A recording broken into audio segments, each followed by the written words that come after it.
प्यारे विद्यार्थियों, अज आप एम ए भाग पहला के सिलेबस में लगे टैरी ईगल्टन के लेख रूप के वस्तु बारे गल करांगे। टैरी ईगल्टन को मुख्य तौर पर एक मार्क्सवादी चिंतक के तौर पर जानिया जाता है। टैरेंस फ्रांसिस ईगल्टन यानी टैरी ईगल्टन का जन्म 1943 के इंग्लैंड के सैनफोर्ड शहर में होया। कैंब्रिज यूनिवर्सिटी तो पढ़ाई लिखाई की ते प्रसिद्ध मार्क्सवादी चिंतक रेमंड विलियम्स नाल PhD की। टैरी ईगल्टन का जो प्रमुख काम आ वो मार्क्सवादी दृष्टि तो साहित्य ते साहित्य सिद्धांतों की चर्चा की गई। इसलिए वो लगभग 40 के नेड़े तेड़े 40 तो वध किताबां सानूं मिलदियां ने ते उहदे विच कुछ किताबां जिहड़ियां बहुत महत्वपूर्ण ने मन्नियां जांदियां ने, जिवें Marxism and literary criticism, literary theory, ideology of aesthetic, the illusions of postmodernism, after theory, why Marx was right, the event of literature and how to read a poem. इन्हां सारियां किताबां दे विच ओह मुख्य तौर पर मार्क्सवादी दृष्टिकोण तो ਸਾਹਿਤ ਨੂੰ समझण का यत्न करते हैं। ਜਿਹੜੇ लेख बारे असी अज गल करन जा रहे हैं, ये लेख टैरी ईगल्टन की किताब 1976 ਦੇ ਵਿੱਚ ਇੱਕ प्रकाशित हुई मार्क्सिज्म एंड लिटरेरी क्रिटिसिज्म। ਇਹ लेख उस किताब का दूजा अध्याय है। वो किताब मुख्य तौर पर मार्क्सवादी दृष्टिकोण तो ਸਾਹਿਤ के प्रमुख ਜਿਹੜੇ बुनियादी नुकते ने उन्होंने समझण का यत्न करती, जिवें ਸਾਹਿਤ ते इतिहास के संबंध, रूप ते वस्तु के अंतर संबंध, ਸਾਹਿਤਕਾਰ ते उहदी प्रतिबद्धता बारे, ते ਸਾਹਿਤ किवें एक उत्पादक हुंदा है, यही नुकते उस किताब दे विच डिस्कस किए गए। ईगल्टन ये मनता है, मार्क्सवादी चिंतक के तौर पर मनता है कि जिहड़े ਸਾਹਿਤ सिद्धांत हुंदे ने वो न्यूट्रल नहीं हुंदे, सगों उन्हां दा एक राजनीतिक प्रपेक हुंदा है ते इस करके वो अपने आप नूं भी पोलिटिकली माइंडड थीरिस्ट का नाम दिंदा। आम तौर पर असीं सौखे शब्दों के विच वस्तु ते रूप नूं अड्ड जदों करदे हां तां आपां इह कहने आ कि रचना जो कह रही हुंदी आ उहनूं असीं वस्तु कहने आ, यानी मनुखी जीवन के किहड़े पक्ष बारे रचना गल करती पई आ, उहदा विशा किहड़ा पेश कर रही है, यही उहदा वस्तु आ।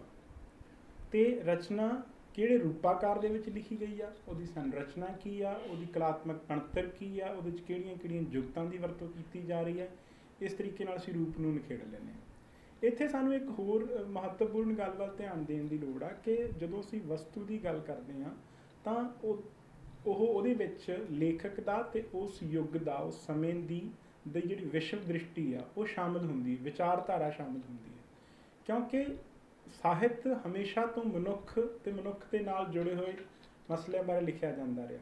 ਪਰ ਜਿਵੇਂ ਜਿਵੇਂ ਯੁੱਗ ਬਦਲਦੇ ਨੇ, ਸਮਾਜ ਬਦਲਦਾ, ਤਾਂ ਸਾਡਾ ਦ੍ਰਿਸ਼ਟੀਕੋਣ ਬਦਲਦਾ ਗਿਆ ਤੇ ਜਿਵੇਂ ਜਿਵੇਂ ਦ੍ਰਿਸ਼ਟੀਕੋਣ ਬਦਲਦਾ, ਮਨੁੱਖ ਨਾਲ ਜੁੜੇ ਹੋਏ ਮਸਲਿਆਂ ਦੀ ਨਵੇਂ ਸਿਰੋਂ ਪਰਿਭਾਸ਼ਾ ਕੀਤੀ ਜਾਂਦੀ, ਨਵੀਂ ਵਿਆਖਿਆ ਕੀਤੀ ਜਾਂਦੀ ਤੇ ਨਵੇਂ ਸਿਰੋਂ उन्होंने पेश किया जाता रहा।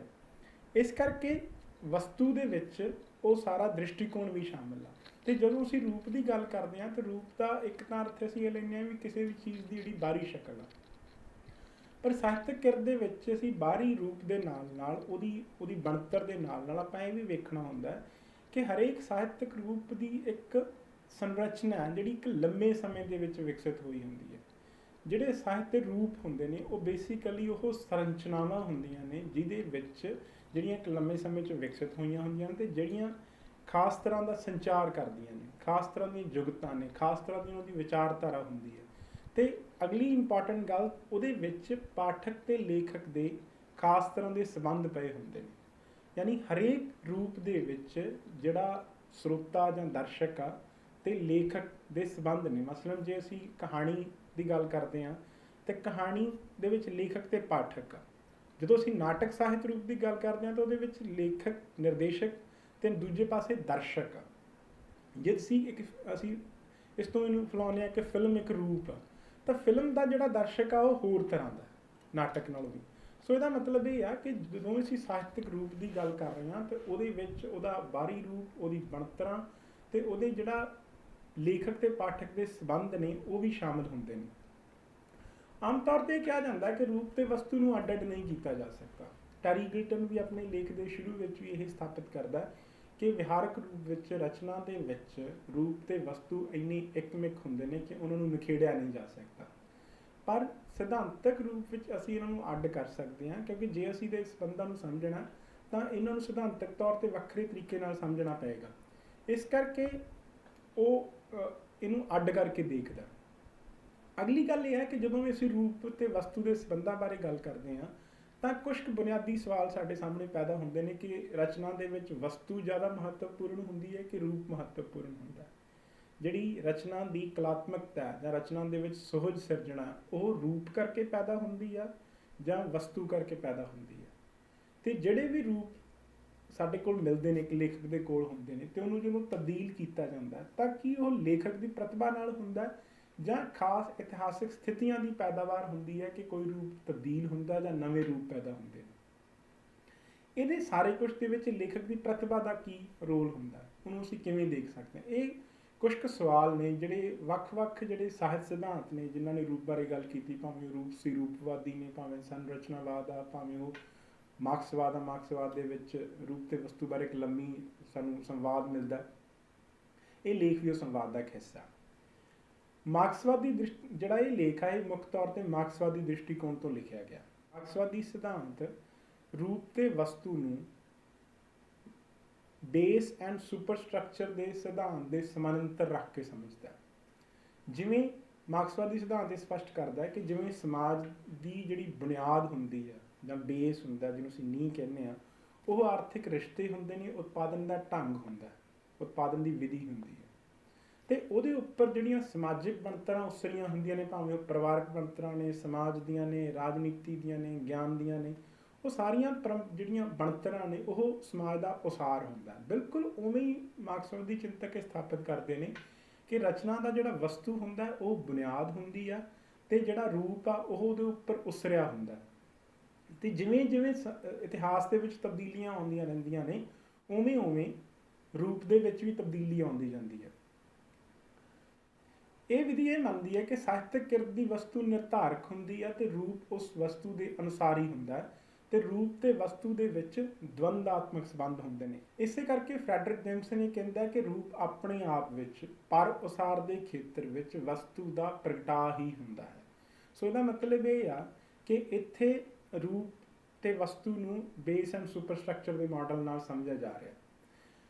ਮਾਰਕਸਵਾਦ ਨੇ ਇਹ ਜਿਹੜਾ ਸਿਧਾਂਤ ਆ ਇਹ ਹੈਗਲ ਤੋਂ ਲਿਆ ਤੇ ਹੈਗਲ ਇਹ ਕਹਿੰਦਾ ਕਿ ਹਰ ਸੁਨਿਸ਼ਚਿਤ ਵਸਤੂ ਆਪਣੇ ਅਨੁਕੂਲ ਇੱਕ ਰੂਪ ਅਖਤਿਆਰ ਕਰ ਲੈਂਦੀ ਹੈ। ਤਾਂ ਅੱਗੇ ਜਾ ਕੇ ਇਹ ਵੀ ਕਹਿੰਦਾ ਕਿ ਜਿਹੜਾ ਰੂਪ ਆ ਕਿਉਂਕਿ ਵਸਤੂ ਦੇ ਮੁਤਾਬਕ ਉਸਰਿਆ ਹੁੰਦਾ ਤੇ ਜੇ ਕਿਸੇ ਰੂਪ ਦੇ ਵਿੱਚ ਕੋਈ ਨੁਕਸ ਆ ਤਾਂ ਮੁੱਖ ਰੂਪ ਵਿੱਚ ਉਹ ਵਸਤੂ ਦੇ ਨੁਕਸ ਤੋਂ ਪੈਦਾ ਹੋਇਆ ਹੁੰਦਾ। ਤੇ ਇਹ ਦੋਵੇਂ ਚਿੰਤਕ ਇਹ ਮੰਨਦੇ ਨੇ ਕਿ ਜਿਹੜਾ ਕਲਾਤਮਕ ਰੂਪ ਆ ਉਹ ਕਿਸੇ ਕਲਾਕਾਰ ਦੀ ਮਹਿਜ਼ ਵਿਅਕਤੀਗਤ ਘਾੜਤ ਨਹੀਂ ਹੁੰਦੀ, ਸਗੋਂ ਕਲਾਤਮਕ ਰੂਪ ਇਤਿਹਾਸਕ ਤੌਰ ਤੇ ਉਸ ਵਸਤੂ ਦੁਆਰਾ ਨਿਰਧਾਰਤ ਹੁੰਦਾ ਜਿਸ ਵਸਤੂ ਨੂੰ ਉਹ ਸਾਕਾਰ ਕਰ ਰਿਹਾ ਹੁੰਦਾ। ਇਸ ਵਸਤੂ ਦੇ ਬਦਲਣ ਦੇ ਅਨੁਸਾਰ ਹੀ ਰੂਪ ਰੂਪਾਂਤਰਿਤ ਹੁੰਦਾ, ਟੁੱਟਦਾ ਤੇ ਇਨਕਲਾਬੀ ਤਬਦੀਲੀਆਂ ਵਿੱਚੋਂ ਲੰਘਦਾ। ਇਸ ਤਰ੍ਹਾਂ ਵਸਤੂ ਰੂਪ ਦੇ ਮੁਕਾਬਲੇ ਉਵੇਂ ਹੀ ਪਹਿਲ ਵਾਲੀ ਸਥਿਤੀ ਵਿੱਚ ਹੁੰਦਾ ਜਿਵੇਂ ਬੇਸ ਸੁਪਰਸਟਰਕਚਰ ਦੇ ਵਿੱਚ ਬੇਸ ਪਹਿਲ ਵਾਲੀ ਸਥਿਤੀ 'ਚ ਹੁੰਦੀ ਹੈ। ਇਹਦਾ ਮਤਲਬ ਇਹ ਬਣਿਆ ਕਿ ਮਾਰਕਸਵਾਦੀ ਸਿਧਾਂਤ ਇਹ ਕਹਿ ਰਿਹਾ ਕਿ ਜਿਹੜੀ ਵਸਤੂ ਆ ਉਹ ਇਤਿਹਾਸਕ ਵਸਤੂ ਆ ਤੇ ਉਹਨੂੰ ਪੇਸ਼ ਕਰਨ ਲਈ ਸਮੇਂ-ਸਮੇਂ ਤੇ ਰੂਪ ਪੈਦਾ ਹੁੰਦੇ ਨੇ ਤੇ ਉਹਨਾਂ ਦੇ ਵਿੱਚ ਤਬਦੀਲੀ ਹੁੰਦੀ ਜਾਂਦੀ ਹੈ। ਰੂਪ ਆ ਸਿਰਫ ਵਸਤੂ ਦਾ ਅਨੁਸਾਰੀ ਨਹੀਂ ਹੈਗਾ, ਸਗੋਂ ਰੂਪ ਤੇ ਵਸਤੂ ਦਾ ਸੰਬੰਧ ਦਵੰਦਾਤਮਕ ਆ। ਇਸ ਗੱਲ ਨੂੰ ਆਪਾਂ ਇੱਕ ਮਿਸਾਲ ਵਜੋਂ ਸਮਝ ਸਕਦੇ ਹਾਂ ਕਿ ਮੰਨ ਲਓ ਕੋਈ ਲੇਖਕ ਕਿਸਾਨੀ ਸੰਕਟ ਤੇ ਇੱਕ ਨਾਵਲ ਲਿਖਣ ਬਾਰੇ ਸੋਚਦਾ। ਪੰਜਾਬ ਦੀ ਕਿਸਾਨੀ ਦਾ ਅਨੁਭਵ ਉਹਦੇ ਕੋਲ ਆ, ਪਰ ਜਦੋਂ ਉਹਨੇ ਉਹਨੂੰ ਬਿਆਨ ਕਰਨਾ, ਆਪਣੀ ਰਚਨਾ ਦੇ ਵਿੱਚ ਉਤਾਰਨਾ, ਤੇ ਉਹਦੇ ਲਈ ਲਾਜ਼ਮੀ ਤੌਰ ਤੇ ਨਾਵਲ ਦੀਆਂ ਜਿਹੜੀਆਂ ਰਚਨਾਤਮਕ ਜੁਗਤਾਂ ਨੇ ਜਾਂ ਨਾਵਲ ਦੀ ਬਣਤਰ ਆ ਉਹਦੇ ਅਨੁਸਾਰ ਹੀ ਉਹ ਉਹਨੂੰ ਬਿਆਨ ਕਰ ਸਕਦਾ। ਇਹ ਨਹੀਂ ਹੋ ਸਕਦਾ ਕਿ ਉਹ ਨਾਵਲ ਦੀ ਬਣਤਰ ਨੂੰ ਮੂਲੋਂ ਹੀ ਰੱਦ ਕਰਕੇ ਤੇ ਨਵੇਂ ਤਰੀਕੇ ਨਾਲ ਉਹਨੂੰ ਬਿਆਨ ਕਰੇ। ਜੇ ਕੋਈ ਲੇਖਕ ਇਸ ਤਰ੍ਹਾਂ ਨਾਲ ਲਿਖੇਗਾ ਤਾਂ ਜਿਹੜਾ ਪਾਠਕ ਉਹਨੂੰ ਪੜ੍ਹੇਗਾ ਉਹ ਉਹਨੂੰ ਇੱਕ ਨਾਵਲ ਸੋਚ ਕੇ ਪੜ੍ਹਦਾ ਪਿਆ ਤਾਂ ਉਹ ਰਚਨਾ ਦੇ ਅਰਥਾਂ ਤੱਕ ਨਹੀਂ ਪਹੁੰਚ ਸਕੇਗਾ। ਸੋ ਇਸ ਕਰਕੇ ਇਹ ਕਿਹਾ ਜਾਂਦਾ ਹੈ ਕਿ ਜਿਹੜੇ ਰਚਨਾ ਦੇ ਅਰਥਾਂ ਦਾ ਸੰਚਾਰ ਆ ਉਹ ਰੂਪ ਰਾਹੀਂ ਹੁੰਦਾ, ਕਿਉਂਕਿ ਰੂਪ ਤੋਂ ਪਾਠਕ ਪਹਿਲਾਂ ਜਾਣੂ। ਪਾਠਕ ਰਚਨਾ ਤੋਂ ਨਹੀਂ ਜਾਣੂ ਕਿ ਰਚਨਾ ਦਾ ਵਸਤੂ ਕੀ ਹੈ, ਵਿਸ਼ਾ ਕੀ ਹੈ, ਪਰ ਉਸ ਰੂਪ ਤੋਂ ਜਾਣੂ। ਜਦੋਂ ਪਾਠਕ ਦੇਖਦਾ ਕਿ ਕਹਾਣੀਆਂ ਦੀ ਕਿਤਾਬ ਆ, ਇਹ ਨਾਵਲ ਆ, ਇਹ ਨਾਟਕ ਆ, ਤਾਂ ਉਹਦੇ ਮਨ ਦੇ ਵਿੱਚ ਉਸ ਸਾਹਿਤ ਦੇ ਰੂਪ ਦੀ ਪਰੰਪਰਾ ਪਈ ਆ ਤੇ ਉਹ ਉਸ ਜਿਹੜੀ ਸਮਝ ਆ ਉਹਦੇ ਕੋਲ ਉਸ ਨਾਵਲ ਬਾਰੇ, ਕਹਾਣੀ ਬਾਰੇ, ਨਾਟਕ ਰੂਪ ਬਾਰੇ, ਉਹ ਸਮਝ ਦੇ ਵਿੱਚੋਂ ਰਚਨਾ ਨੂੰ ਪੜ੍ਹਦਾ। ਸੋ ਇਹਦਾ ਮਤਲਬ ਇਹ ਬਣਿਆ ਕਿ ਜਿਹੜਾ ਰੂਪ ਆ ਉਹ ਵੀ ਵਸਤੂ ਨੂੰ ਤੇ ਅਸਰ ਪਾਉਂਦਾ ਕਿ ਉਹਨੂੰ ਕਿਵੇਂ ਬਿਆਨ ਕੀਤਾ ਜਾਏਗਾ।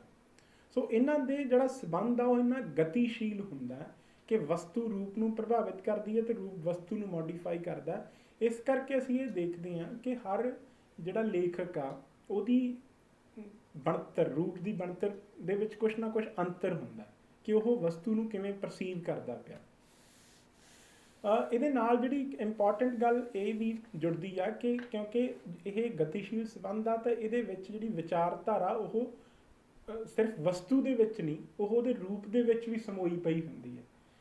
ਇੱਥੇ ਟੈਰੀ ਈਗਲਟਨ ਇੱਕ 1930ਵਿਆਂ ਦੇ ਮਾਰਕਸਵਾਦ ਦਾ ਹਵਾਲਾ ਦਿੰਦਾ ਕਿ ਜਿਹੜੇ ਮਾਰਕਸਵਾਦੀ ਚਿੰਤਕ ਜਾਂ ਇਹ ਮੰਨਦੇ ਨੇ ਕਿ ਜਿਹੜੀ ਵਿਚਾਰਧਾਰਾ ਰਚਨਾ ਦੀ ਉਹ ਸਿਰਫ ਵਸਤੂ 'ਚ ਹੀ ਹੁੰਦੀ ਹੈ, ਅਤੇ ਜਦੋਂ ਕਿਸੇ ਰਚਨਾ ਨੂੰ ਪੜ੍ਹ ਕੇ ਉਹਦੇ ਵਿਸ਼ੇ ਨੂੰ ਦੇਖ ਕੇ ਉਹਦੇ ਵਸਤੂ ਨੂੰ ਨਾਲ ਦੀ ਨਾਲ ਜਮਾਤੀ ਸੰਘਰਸ਼ ਨਾਲ ਜੋੜ ਲਿਆ ਜਾਵੇ ਕਿ ਇਹ ਕਿਹੜੀ ਜਮਾਤ ਨਾਲ ਸੰਬੰਧਿਤ ਆ, ਤਾਂ ਇਸ ਤਰ੍ਹਾਂ ਜਿਹੜਾ ਬਹੁਤ ਸੌਖੇ ਵਿਸ਼ਾ ਨਿਖੇੜ ਲਿਆ ਜਾਂਦਾ ਰਚਨਾ ਦੇ ਵਿੱਚੋਂ, ਉਹਨੂੰ ਉਹ ਵਲਗਰ ਮਾਰਕਸਿਜ਼ਮ ਕਹਿੰਦਾ।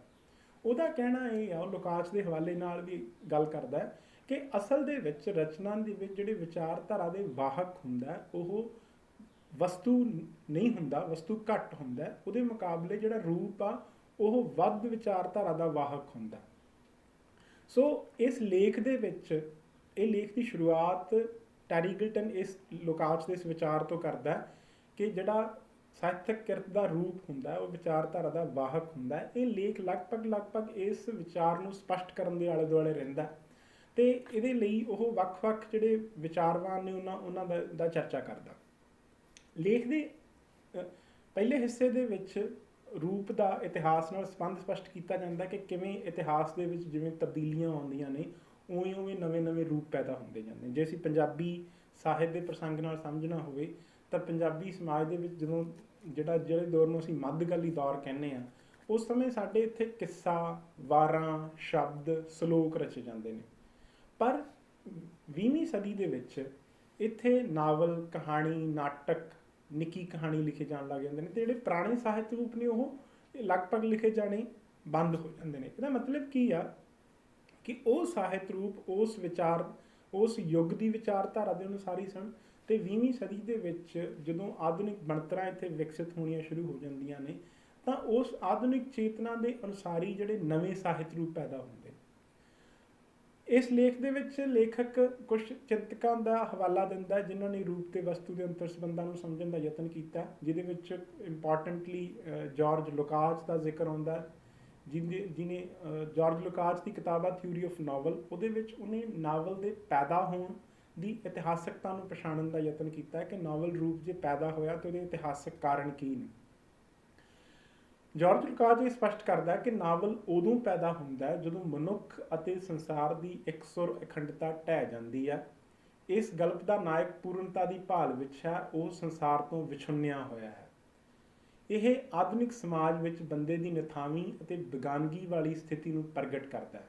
ਕਲਾਸਿਕੀ ਸਮਾਜ ਵਿੱਚ ਮਨੁੱਖ ਅਜਿਹੇ ਬ੍ਰਹਿਮੰਡ ਦੇ ਕੇਂਦਰ ਵਿੱਚ ਪੁਰਸਕੂਨ ਸੀ।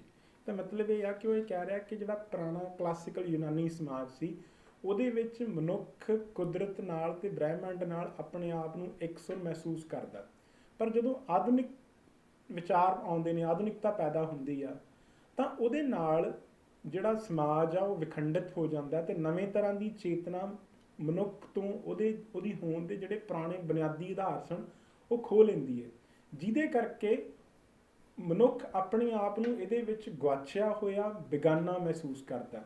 ਇਸੇ ਕਰਕੇ ਲੁਕਾਚ ਇਹ ਕਹਿੰਦਾ ਹੈ ਕਿ ਜਿਹੜਾ ਨਾਵਲ ਆ ਇਹ ਅਜਿਹੇ ਸੰਸਾਰ ਦਾ ਮਹਾਕਾਵ ਹੈ ਜਿਸ ਨੂੰ ਰੱਬ ਨੇ ਤਿਆਗ ਦਿੱਤਾ ਹੈ। ਜਾਰਜ ਲੁਕਾਚ ਇਹ ਕਹਿਣ ਦੀ ਕੋਸ਼ਿਸ਼ ਕਰ ਰਿਹਾ ਕਿ ਨਾਵਲ ਇੱਕ ਰੂਪ ਵਜੋਂ ਉਦੋਂ ਵਿਕਸਿਤ ਹੁੰਦਾ ਜਦੋਂ ਪੂੰਜੀਵਾਦੀ ਬਣਤਰਾਂ ਬਣਨੀਆਂ ਸ਼ੁਰੂ ਹੁੰਦੀਆਂ ਨੇ, ਪੂੰਜੀਵਾਦੀ ਸਮਾਜ ਆ ਜਾਂਦਾ ਜਿਹਦੇ ਵਿੱਚ ਆਧੁਨਿਕ ਚੇਤਨਾ ਆਉਂਦੀ ਆ ਅਤੇ ਇਸ ਨਵੀਂ ਚੇਤਨਾ ਨੇ ਮਨੁੱਖ ਅਤੇ ਸਮਾਜ ਦੇ ਰਿਸ਼ਤਿਆਂ ਨੂੰ ਨਵੇਂ ਸਿਰਿਓਂ ਤੋਂ ਕੁਐਸਚਨ ਕਰ ਦਿੱਤਾ ਅਤੇ ਇਸ ਸਮਾਜ ਦੇ ਵਿੱਚ ਜਦੋਂ ਮਨੁੱਖ ਕੋਲ ਉਹਦਾ ਇੱਕ ਬਾਹਰਲੀ ਸ਼ਕਤੀ ਵਾਲਾ ਆਧਾਰ ਖੁੱਸ ਗਿਆ ਅਤੇ ਹੁਣ ਉਹ ਆਪਣੇ ਆਪ ਨੂੰ ਖੰਡਿਤ ਮਹਿਸੂਸ ਕਰਦਾ। ਇਹ ਸਮਾਜ ਜਾਂ ਇਹ ਸੰਸਾਰ ਉਹਦੇ ਲਈ ਜਾਂ ਤਾਂ ਉਹਦੀਆਂ ਇੱਛਾਵਾਂ ਦੀ ਪੂਰਤੀ ਲਈ ਬਹੁਤ ਵਿਸ਼ਾਲ ਆ ਜਾਂ ਬਹੁਤ ਛੋਟਾ।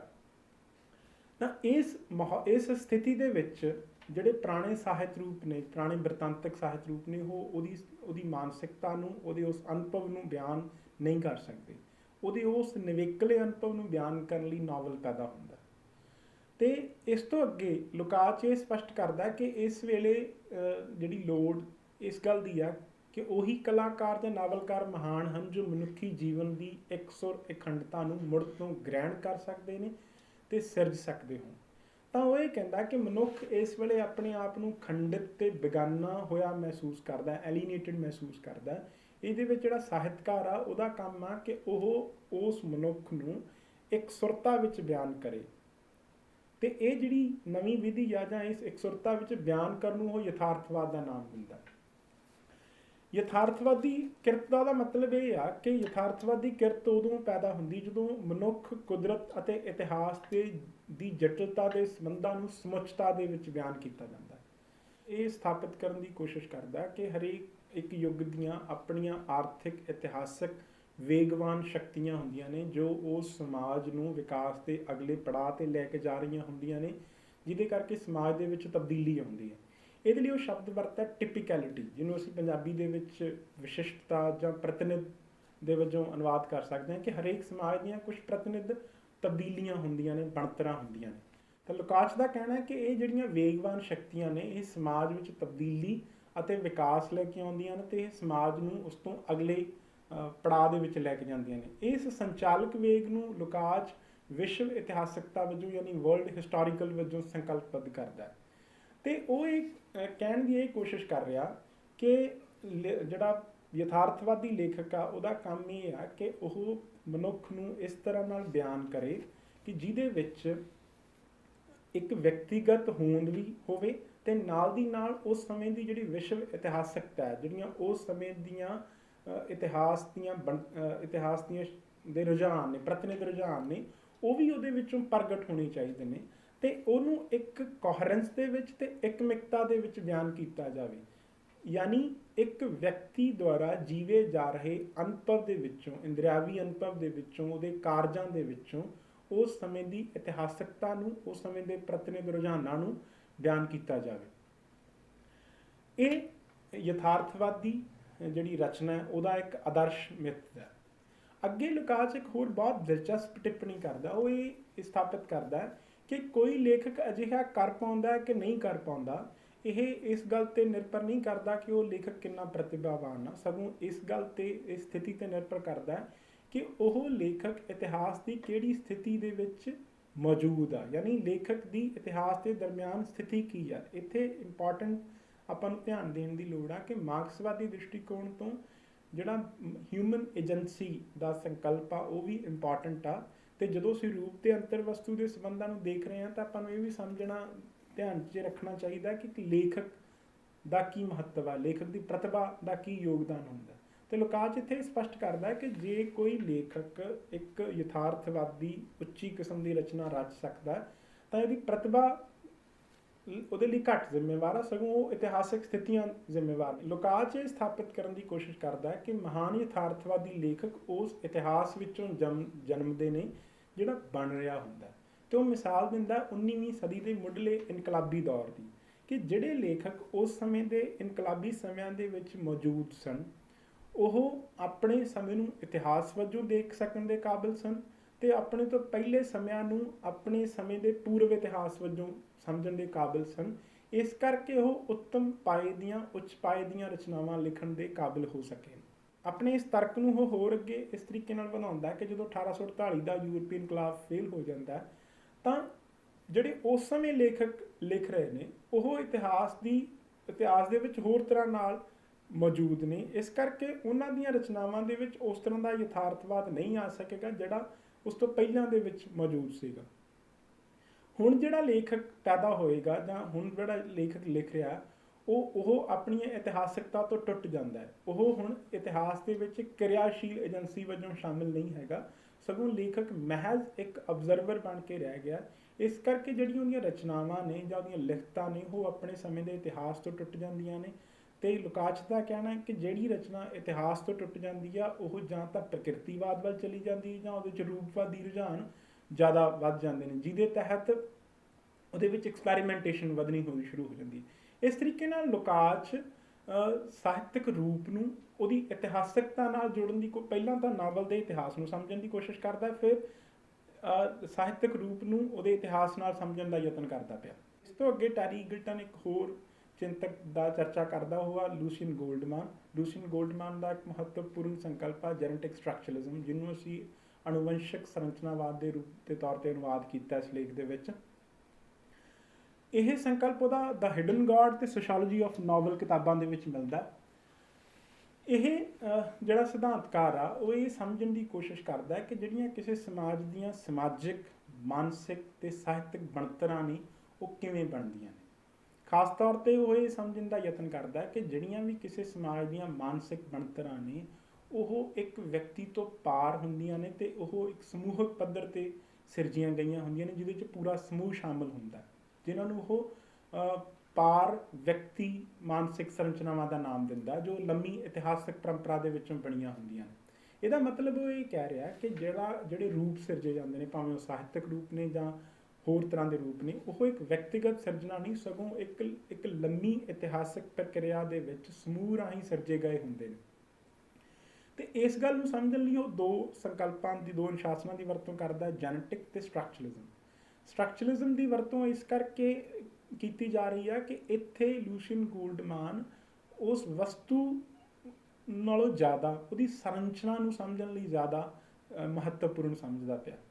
ਦੂਜਾ ਜੈਨੇਟਿਕ ਦਾ ਮਤਲਬ ਇਹ ਆ ਕਿ ਜਿਵੇਂ ਸਾਡੇ ਸਾਰਿਆਂ ਦੇ ਵਿੱਚ ਆਪਣੇ ਪੁਰਖਿਆਂ ਦੇ ਜੀਨਸ ਤੁਰੇ ਆਉਂਦੇ ਨੇ, ਉਵੇਂ ਉਹ ਇਹ ਸਥਾਪਿਤ ਕਰਦਾ ਕਿ ਹਰੇਕ ਜਿਹੜੀ ਮਾਨਸਿਕ ਬਣਤਰ ਬਣੀ ਹੁੰਦੀ ਜਾਂ ਰੂਪ ਆ, ਉਹਦੇ ਵਿੱਚ ਆਪਣੇ ਸਮੇਂ ਤੋਂ ਪਹਿਲੇ ਰੂਪਾਂ ਦੇ ਅੰਸ਼ ਵੀ ਸ਼ਾਮਿਲ ਹੁੰਦੇ। ਆਪਾਂ ਇਸ ਗੱਲ ਨੂੰ ਇਵੇਂ ਸਮਝ ਸਕਦੇ ਹਾਂ ਕਿ ਜਦੋਂ ਇੱਕ ਸਾਹਿਤ ਰੂਪ ਬਦਲਦਾ ਹੈ ਜਾਂ ਨਵਾਂ ਪੈਦਾ ਹੁੰਦਾ, ਤਾਂ ਇਹਦਾ ਮਤਲਬ ਇਹ ਨਹੀਂ ਹੈ ਕਿ ਜਿਹੜੇ ਪੁਰਾਣੇ ਸਾਹਿਤ ਰੂਪ ਨੇ ਉਹ ਮੂਲੋਂ ਹੀ ਖਤਮ ਹੋ ਜਾਂਦੇ, ਸਗੋਂ ਉਹ ਪੁਰਾਣੇ ਸਾਹਿਤ ਰੂਪਾਂ ਦੇ ਅੰਸ਼ ਵੀ ਨਵੇਂ ਸਾਹਿਤ ਰੂਪਾਂ ਦੇ ਵਿੱਚ ਸ਼ਾਮਿਲ ਰਹਿੰਦੇ ਨੇ।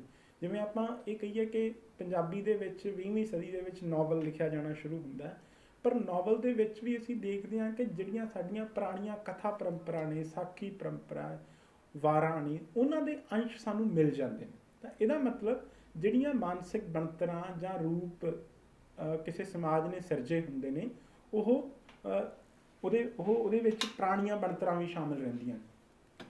ਇਸ ਤੋਂ ਅੱਗੇ ਗੋਲਡਮਾਨ ਇਹ ਸਥਾਪਿਤ ਕਰਨ ਦੀ ਕੋਸ਼ਿਸ਼ ਕਰਦਾ ਕਿ ਕਿਸੇ ਲੇਖਕ ਦੀ ਰਚਨਾ ਉਨੀ ਵੱਧ ਆਥੈਂਟਿਕ ਹੋਏਗੀ ਜਿੰਨਾ ਉਹ ਜਿਹੜੇ ਸਮਾਜਿਕ ਸਮੂਹ ਨਾਲ ਸੰਬੰਧ ਰੱਖਦਾ ਉਹਨਾਂ ਦੇ ਭਾਵਾਂ ਨੂੰ, ਉਹਨਾਂ ਦੀਆਂ ਇੱਛਾਵਾਂ ਨੂੰ ਪ੍ਰਗਟ ਕਰਦਾ ਹੈ। ਕਿ ਆਪਣੇ ਸਮਾਜਿਕ ਸਮੂਹ ਨੂੰ ਜਿੰਨੀ ਸਮੁੱਚਤਾ ਦੇ ਵਿੱਚੋਂ ਫੜ ਸਕੇਗਾ ਉਨੀ ਵਧੀਆ ਉਹ ਰਚਨਾ ਹੋਏਗੀ। ਤੇ ਇਹਦੇ ਰਾਹੀਂ ਉਹ ਇਸ ਗੱਲ 'ਤੇ ਜ਼ੋਰ ਦਿੰਦਾ ਹੈ ਕਿ ਜਿਹੜਾ ਸਾਹਿਤਕ ਪਾਠ ਹੁੰਦਾ ਉਹਦਾ ਇਤਿਹਾਸ ਨਾਲ ਤੇ ਨਾਲ ਦੀ ਨਾਲ ਉਸ ਸਮੂਹ ਦੀ ਵਿਸ਼ਵ ਦ੍ਰਿਸ਼ਟੀ ਨਾਲ ਬਹੁਤ ਗੂੜਾ ਸੰਬੰਧ ਹੁੰਦਾ। ਇਹਨਾਂ ਤਿੰਨ ਚੀਜ਼ਾਂ ਦਾ ਮਹੱਤਵਪੂਰਨ ਸੰਬੰਧ ਹੈ, ਯਾਨੀ ਇੱਕ ਤਾਂ ਇਤਿਹਾਸ, ਨੰਬਰ 2 ਉਸ ਲੋਕ ਸਮੂਹ ਦੀ ਵਿਸ਼ਵ ਦ੍ਰਿਸ਼ਟੀ, ਤੇ ਨੰਬਰ 3 ਪਾਠ। ਉਹ ਇਹਨਾਂ ਦੇ ਜਿਹੜੇ ਆਪਸੀ ਸੰਬੰਧ ਨੇ ਇਹਨਾਂ ਨੂੰ ਸਮਝਣ ਦਾ ਯਤਨ ਕਰਦਾ ਹੈ। ਇੱਥੇ ਆਪਾਂ ਇੱਕ ਇਹ ਗੱਲ ਸਮਝ ਸਕਦੇ ਹਾਂ ਕਿ ਵਿਸ਼ਵ ਦ੍ਰਿਸ਼ਟੀ ਨੂੰ ਆਪਾਂ ਜੇ ਸਮਝਣਾ ਹੋਵੇ ਤਾਂ ਜਿਵੇਂ ਆਪਾਂ ਹੁਣੇ ਗੱਲ ਕਰ ਰਹੇ ਸੀ ਕਿ ਪੰਜਾਬੀ ਨਾਵਲ ਦੀ, ਤੇ 20ਵੀਂ ਸਦੀ ਦੇ ਵਿੱਚ ਪੰਜਾਬੀ ਨਾਵਲ ਲਿਖਿਆ ਜਾਣਾ ਸ਼ੁਰੂ ਹੁੰਦਾ। ਤੇ ਜਦੋਂ ਪੰਜਾਬੀ ਸਮਾਜ ਦੇ ਵਿੱਚ ਨਾਵਲ ਆਉਂਦਾ ਤਾਂ ਉਸ ਤੋਂ ਪਹਿਲਾਂ ਸਾਡੇ ਇੱਥੇ ਕਿੱਸਾ ਜਾਂ ਜੰਗਨਾਮਾ ਲਿਖਿਆ ਜਾ ਰਿਹਾ। ਜਦੋਂ ਜਿਹੜਾ ਨਾਵਲ ਆ ਇਹ ਯੂਰਪ ਤੋਂ ਸਾਡੇ ਕੋਲ ਆਉਂਦਾ, ਤੇ ਜਿਵੇਂ ਯੂਰਪੀਅਨ ਨਾਵਲ ਦੀ ਬਣਤਰ ਆ, ਪੰਜਾਬੀ ਦੇ ਵਿੱਚ ਬਿਲਕੁਲ ਉਵੇਂ ਜਿਵੇਂ ਦਾ ਰੂਪ ਨਹੀਂ ਅਪਣਾ ਲਿਆ ਜਾਂਦਾ। ਜਦੋਂ ਪੰਜਾਬੀ ਸਮਾਜ ਦੇ ਵਿੱਚ ਨਾਵਲ ਦੀ ਸਟਰਕਚਰ ਆਉਂਦੀ ਆ, ਰੂਪ ਆਉਂਦਾ, ਤਾਂ ਉਹਦੇ ਵਿੱਚ ਇੱਥੋਂ ਦੇ ਸਮਾਜ ਦੀ ਵਿਸ਼ਵ ਦ੍ਰਿਸ਼ਟੀ ਸ਼ਾਮਿਲ ਹੁੰਦੀ ਹੈ। ਤੇ ਇੱਥੋਂ ਦੇ ਜਿਹੜੇ ਸਮਾਜ ਦੀ ਵਿਸ਼ਵ ਦ੍ਰਿਸ਼ਟੀ ਆ, ਭਾਵੇਂ ਉਹਦੇ 'ਚ ਧਰਮ ਦਾ ਦਖਲ ਆ ਜਾਂ ਮੱਧਕਾਲੀ ਕੀਮਤਾਂ ਦਾ ਦਖਲ ਆ, ਆਧੁਨਿਕਤਾ ਨਾਲ ਇੱਕ ਫ੍ਰੈਕਚਰਡ ਕਿਸਮ ਦਾ ਸੰਬੰਧ ਆ, ਉਹ ਸਾਰੀ ਵਿਸ਼ਵ ਦ੍ਰਿਸ਼ਟੀ ਉਸ ਨਾਵਲ ਦੇ ਵਿੱਚ ਆਉਂਦੀ ਆ। ਇਸੇ ਕਰਕੇ ਉਹ ਜਿਹੜੀ ਵਿਸ਼ਵ ਦ੍ਰਿਸ਼ਟੀ ਆ, ਜਿਹੜੀ ਨਵੀਂ ਕਿਸਮ ਦੀ ਸੰਰਚਨਾ ਪੰਜਾਬੀ ਨਾਵਲ ਦੀ ਪੈਦਾ ਹੁੰਦੀ ਹੈ ਭਾਈ ਵੀਰ ਸਿੰਘ ਦੇ ਨਾਵਲਾਂ 'ਚ, ਨਾਨਕ ਸਿੰਘ ਦੇ ਨਾਵਲਾਂ 'ਚ, ਉਹ ਆਪਾਂ ਦੇਖ ਸਕਦੇ ਹਾਂ ਕਿ ਉਹਦੇ ਵਿੱਚ ਪੰਜਾਬੀ ਸਮਾਜ ਦੀ ਵਿਸ਼ਵ ਦ੍ਰਿਸ਼ਟੀ ਸ਼ਾਮਿਲ ਆ ਕਿ ਉਹ ਸਾਡਾ ਆਧੁਨਿਕਤਾ ਨਾਲ, ਜਿਹੜੀ ਆਯਾਤ ਹੋਈ ਆਧੁਨਿਕਤਾ, ਉਹਦੇ ਨਾਲ ਕਿਹੋ ਜਿਹਾ ਸੰਬੰਧ ਆ, ਸਾਡੇ ਪਰੰਪਰਾ ਨਾਲ ਕਿਹੋ ਜਿਹਾ ਸੰਬੰਧ ਆ, ਉਹ ਸਾਰਾ ਉਸ ਸਮੇਂ ਦੇ ਨਾਵਲ ਦੀ ਬਣਤਰ ਦੇ ਵਿੱਚੋਂ ਸਮਝਿਆ ਜਾ ਸਕਦਾ। ਟੈਰੀ ਈਗਲਟਨ ਗੋਲਡਮਾਨ ਦੇ ਇਸ ਸਿਧਾਂਤ ਰਾਹੀਂ ਇੱਕ ਤਾਂ ਪਾਠ ਦੀਆਂ ਜਿਹੜੀਆਂ ਮਾਈਕਰੋ ਸਟਰਕਚਰਸ ਨੇ, ਭਾਵੇਂ ਉਹ ਅਰਥਾਂ ਦੀ ਸੰਰਚਨਾ, ਭਾਵੇਂ ਉਹ ਭਾਸ਼ਾ ਦੀਆਂ ਸਟਰਕਚਰਸ ਨੇ, ਉਹਨਾਂ ਨੂੰ ਸਾਨੂੰ ਸਮਝਣ ਲਈ ਇੱਕ ਅੰਤਰਦ੍ਰਿਸ਼ਟੀ ਮਿਲਦੀ ਹੈ। ਇੱਕ ਉਹਦੇ ਰਾਹੀਂ ਇਹ ਸਥਾਪਿਤ ਕੀਤਾ ਗਿਆ ਈਗਲਟਨ ਵੱਲੋਂ ਕਿ ਕਿਵੇਂ ਜਿਹੜੇ ਰੂਪਗਤ ਬਣਤਰਾਂ ਨੇ, ਸਾਹਿਤ ਰੂਪ ਨੇ, ਉਹ ਕਿਵੇਂ ਇੱਕ ਲੰਮੇ ਸਮੇਂ ਦੇ ਵਿੱਚ ਵਿਕਸਿਤ ਹੋਏ ਹੁੰਦੇ ਨੇ, ਅਤੇ ਉਹਦੇ ਵਿੱਚ ਇੱਕ ਲੋਕ ਸਮੂਹ ਦੀ ਵਿਸ਼ਵ ਦ੍ਰਿਸ਼ਟੀ ਅਤੇ ਜਿਹੜਾ ਉਹਨਾਂ ਦਾ ਇਤਿਹਾਸ ਨਾਲ ਇਨਕਾਊਂਟਰ ਹੁੰਦਾ ਉਹ ਕਿਵੇਂ ਉਹਦੇ ਵਿੱਚ ਕੋਡਬੱਧ ਹੁੰਦਾ, ਕਿਵੇਂ ਸ਼ਾਮਿਲ ਹੁੰਦਾ। ਪਰ ਈਗਲਟਨ ਇੱਥੇ ਗੋਲਡਮਾਨ ਦੀ ਇੱਕ ਧਾਰਨਾ ਦੀ ਆਲੋਚਨਾ ਵੀ ਕਰਦਾ, ਜਦੋਂ ਗੋਲਡਮਾਨ ਇਹ ਕਹਿੰਦਾ ਕਿ ਕੋਈ ਰਚਨਾ ਜਾਂ ਕੋਈ ਲੇਖਕ ਓਨਾ ਹੀ ਸਫਲ ਹੋਏਗਾ ਜਿੰਨਾ ਉਹ ਆਪਣੇ ਸਮਾਜਿਕ ਸਮੂਹ ਦੀ ਵਿਸ਼ਵ ਦ੍ਰਿਸ਼ਟੀ ਦੇ ਨੇੜੇ ਰਹੇਗਾ।